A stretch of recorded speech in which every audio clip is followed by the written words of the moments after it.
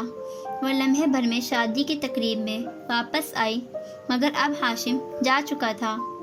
وہ اپنی میز تک خالی الذہنی کے عالم میں واپس آئی۔ زمر کھا چکی تھی۔ ٹشو سے لب تھپتھپاتی وہ سادی سے آہستہ سے کچھ کہہ رہی تھی، اور اس نے بے دھیانی سے سنا۔ کیا تم نے وہ اسے واپس کر دیا؟ کر دوں گا جلد ہی، سادی نے مختصر کہا۔ ہننا چوکی۔ بھائی نے کب نیکلس واپس کرنا ہے آخر؟ مگر پھر اس کے ذہن کی روح بھٹک گئی۔ ہاشم کی معذرت۔ 1.5 سال بعد اس نے وہ شکوہ دور کر دیا جو حنین کو اس سے تھا ہی نہیں۔ سیم کپڑوں پہ مت گراؤ۔ ندرت کی توجہ ادھر نہیں تھی۔ وہ حسب معمول سیم کو تک رہی تھی۔ وہ بھی آگے سے حنین اور سادی کا بھائی تھا۔ امی، داغ تو اچھے ہوتے ہیں۔ حنین واپس آ چکی تھی، مکمل طور پہ تنگ کر اسے دیکھا۔ یہ خود بھی ہمارے خاندان پہ کسی داغ سے کم نہیں ہے، مت تنگ کرو اسے۔ ندرت نے دبا دبا سا غصہ کیا۔ وہ فوراً چمک کر بولی، یہ شروع کرتا ہے ہمیشہ۔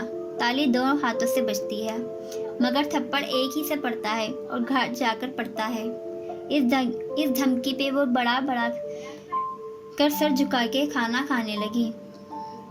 سادی اٹھ کر گیا تو ندرت نے زمر کے قریب ہو کر کہا، یہ جو نیلے کپڑوں والی جا رہی ہے نا، یہ حمیرہ کی بیٹی رانیہ ہے۔ انجینئرنگ مکمل کی ہے اسی سال۔ مجھے سادی کے لیے پسند ہے۔ زمر نے چونک کر اسے دیکھا اور کافی دلچسپی سے، یہ تو بہت پیاری ہے، مگر پھر کب مانگ رہی ہیں آپ رشتہ؟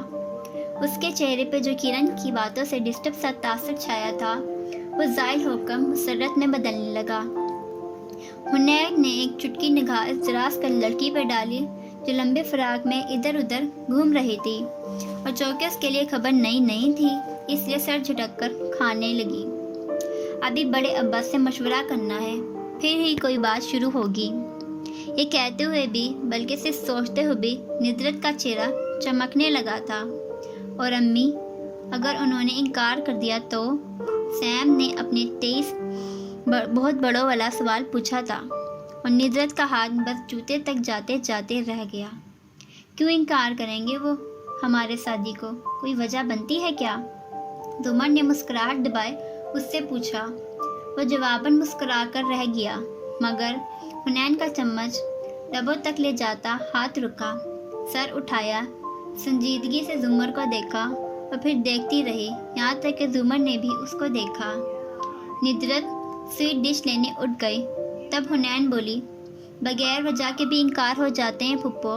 کسی اچھے بھلے آدمی کو بھی اپنے رحم میں جنگلی، جاہل، غصہ ور کہہ کر رد کر دیا جاتا ہے۔ زمر کی آنکھوں میں اجتماع ابھرا۔ سوری، اس کی سمجھ میں نہیں آیا۔ میں تو آپ کی میموری ریفریش کر رہی تھی۔ کیوں؟ کیا آپ نے یہی کہہ کر فارس ماموں کے رشتے کو انکار نہیں کیا تھا؟ اور سر جھکا کر درمیان میں روکا چمچ منہ میں ڈال لیا۔ پھر رک پھیر کر سویٹ ڈش کے لیے اٹھ گئی، اور زمر وہ جہاں تھی وہیں رہ گئی، ساکت، جامد، سانس تک بند ہو گیا، جیسے اندھیرے میں سیڑھیاں اترتے آخری زینے کے بعد یہ سمجھ کر پاؤں اتارا جائے کہ بھی ایک اور زینہ باقی ہے، اور وہ لمحے بھر کو پاؤں کا ہوا میں معلق ہو کر زمین کو لگنا، وہ لمحے بھر کا شوق، وہ دل کی بے ترتیب دھڑکن، وہ وقت کی رفتار کو تھما دیتی ہے، بالکل خاموش، رکا ہوا وقت۔